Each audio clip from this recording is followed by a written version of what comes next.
Good morning, ladies and gentlemen. It's a pleasure to be here with you today, talking a little bit longer about different strategies to multifocality.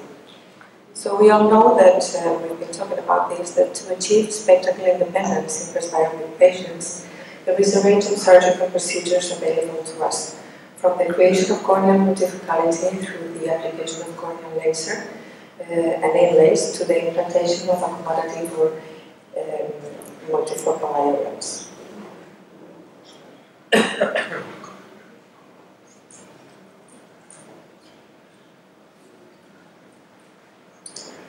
But accommodative IOLs are still limited in the amount of accommodation they're able to restore, so consequently multifocal IOLs remain the method of choice for many surgeons today.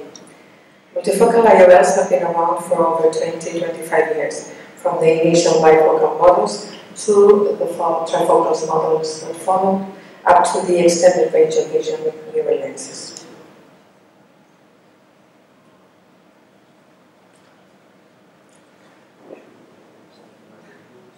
Sorry.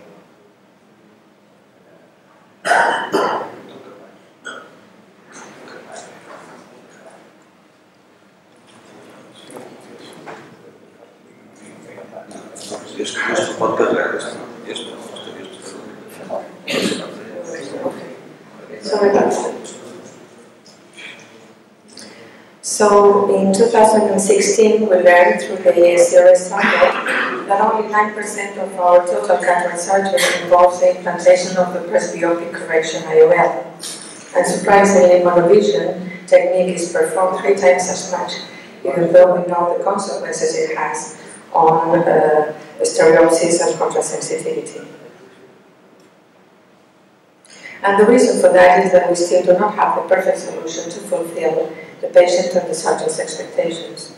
The patient wants good visual acuity at all distances without losing a lot of contrast sensitivity or experience photic phenomena. And on the other hand, what does the doctor want? The doctor needs good predictable results, high levels of patient satisfaction without increased time or complexity of the preoperative assessment. And this is quite a challenge. So also in 2016, the American Academy of Ophthalmology Task Force helped us understand the concept of extended range of vision. And it states that an extended range of vision intraocular lens has to demonstrate comparable distance-corrected visual acuity to the monofocal IOLs. At least 50% of eyes must achieve 0.2 logbar of distance intermediate corrected visual acuity. And most important of all, the extended range of vision lens needs to prove that the monocular depth of focus curve should be at least half a diopter greater than in the monofocal controls.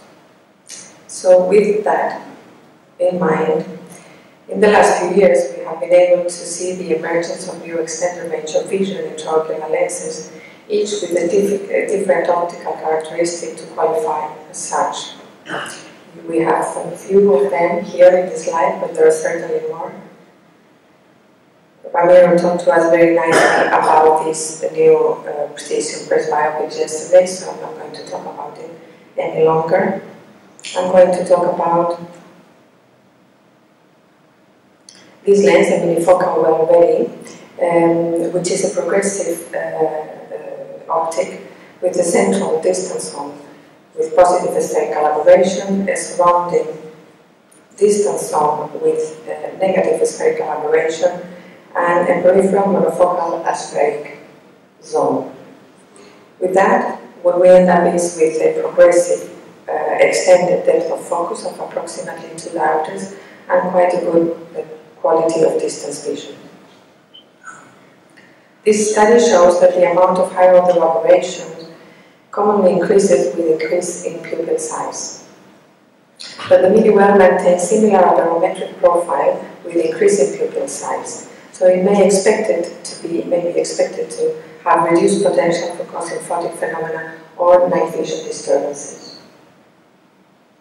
In this image of the US Air Force target test of the best IOL foci for the 3mm and the 4.5mm aperture, comparing trifocal with extended range of vision IOLs, we can see that at the 3mm aperture, the extended range of vision gives better results at intermediate vision focus.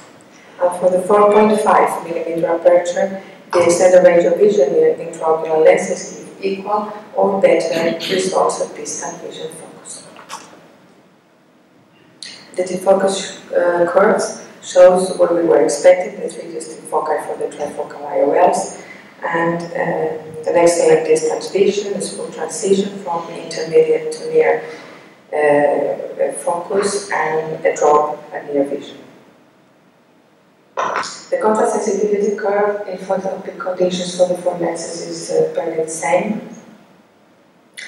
And in mesopic conditions with glare, the mini-well performs slightly better in the moderate spatial frequencies.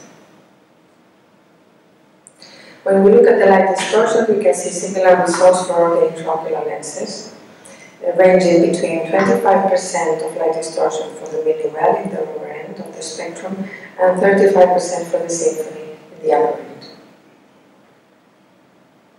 The study of the through-focus modulation transfer function at 3 and 4.5mm aperture shows the 3 main areas of the trifocal lenses and the 2 main areas of the mini-well. When we compare these curves for the 2 extended range of vision lenses, we see some interesting things. We see that at the 3mm aperture, the mini-well performs better in the sense that in the intermediate near vision, the area is greater and smoother, so it implies that it may have a larger defocus tolerance. At the 4.5mm aperture, we see for the mini-well again a nice area for distance vision, so it might be better performing in mesopic conditions. But on the other hand, the symphony showed similar heights for distance and intermediate near in the 4.5mm aperture, so implying less pupil dependence. In this study in different population of eyes, we can see that the performance of the mini-well is equally as good for long and short eyes. Eyes with steeper corneas seem to have an even greater depth of focus. The difference was statistically significant at the -1 to -1.5 defocus. So, in summary, the Technic Symphony and the mini-well proved to have an extended range of vision as defined before, greater tolerance to defocus than trifocal, and better quality of distance vision acuity, if not the same. The Technic Symphony is the least dependent on pupil size, and the mini-well is better for distance in mesopic condition, induces less photic phenomenon, and is better in polyp corneas with lower spherical aberrations. Thank you for your attention.